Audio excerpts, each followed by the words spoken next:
आज नाशिक लोकसभा मतदारसंघातून वंचित बहुजन आघाडीकडून देखील जे ते अर्ज दाखल करण्यात येणार आहे। त्यामुळे आता नाशिकची ही संपूर्ण निवडणूक जी आहे ती तिरंगी होण्याची शक्यता आहे। माझ्यासोबत वंचितचे उमेदवार आहेत करण गायकर, एकीकडे महाविकास आघाडी, एकीकडे महायुती, दोन ताकद आहेत। आपल्याला किती विजयाची खात्री? कुठली दोन ताकद त्यांची?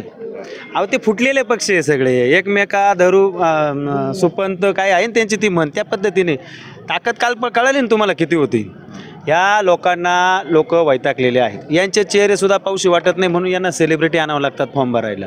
आमच्याकडे बघा, ही सर्वसामान्य जनता आमची सेलिब्रिटी आहे। अहो मतदार राजा हा तुमच्याबरोबर पाहिजे, नेते आणून निवडणुका जिंकल्या जात नाही। आणि महाशक्ती, महायुती, महाशक्तीला किती दिवस लागले उमेदवार द्यायला, आणि द्यायचाच होता तर एवढं लेट का झालं? या सगळ्या गोष्टी आता निवडणुकीच्या प्रचाराच्या मुद्द्यात आहेत।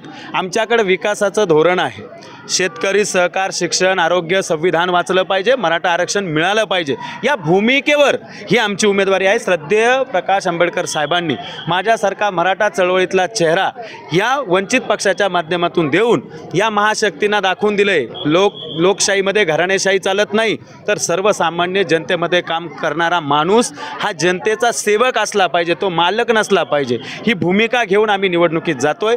साहेबांचे आशीर्वाद आमच्याबरोबर आहेत, त्याचबरोबर छत्रपती शिवाजी महाराज, महामानव डॉक्टर बाबासाहेब आंबेडकर, शाहू फुले आंबेडकर आणि बिरसा मुंडा या सगळ्या थोर महापुरुषांचे विचार हेच आमचं सेलिब्रिटी आहे। लक्षात बरं, असं बोललं जातं की वंचित किंग मेकर ठरणार आहेत, किंग नाही।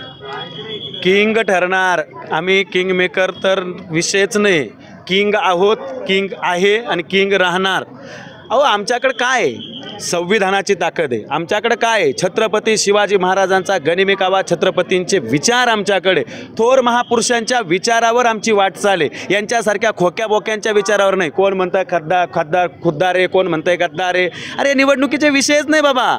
निवडणुकीमध्ये तुम्ही शेतकऱ्याला काय देणार, तुम्ही बेरोजगार तरुणाला काय देणार, तुम्ही सहकार माध्यम कसं सक्षम करणार, पर्यटनाच्या माध्यमातून या लोकसभा मतदारसंघाचा विकास कसा घडणार। 4 MIDC आहे, या रनिंग खासदाराने आता तिसरी टर्म चौथी टर्म लढत आहे ना, त्यांनी एक प्रोजेक्ट, मी आत्ताही सांगतो, 10,000 लोकांना काम मिळेल असा जर 10 वर्षात एक प्रोजेक्ट आणला असेल ना, आम्ही वंचितची उमेदवारी आजच मागे घेतो, तुम्हाला सांगतो। अहो नाहीच तर काय सांगणार आहे, याच्यामुळे त्यांना उमेदवारी मिळत नव्हती। अहो 18 कोटी देवदेवतांचे दर्शन घेतल्यानंतर त्याच्यातला कोणता देव प्रसन्न झाला हे सुद्धा हेमंत गोडसे सांगू शकत नाही। मागच्या वेळेस तुम्ही याच गोडसेंच्या विरोधात अर्ज भरलं, पण ऐन वेळेस माघारी घेतली होती, आताही असं होईल का? लढणार आहे? त्यावेळेस मी अपक्ष होतो, यावेळेस श्रद्धेय प्रकाश आंबेडकर साहेब यांनी मला वंचित मधून उमेदवारी दिलेली, एका अधिकृत पक्षाची उमेदवारी करतोय, आणि माघार घ्यायला आता आमचं काय डोकं फिरलंय का?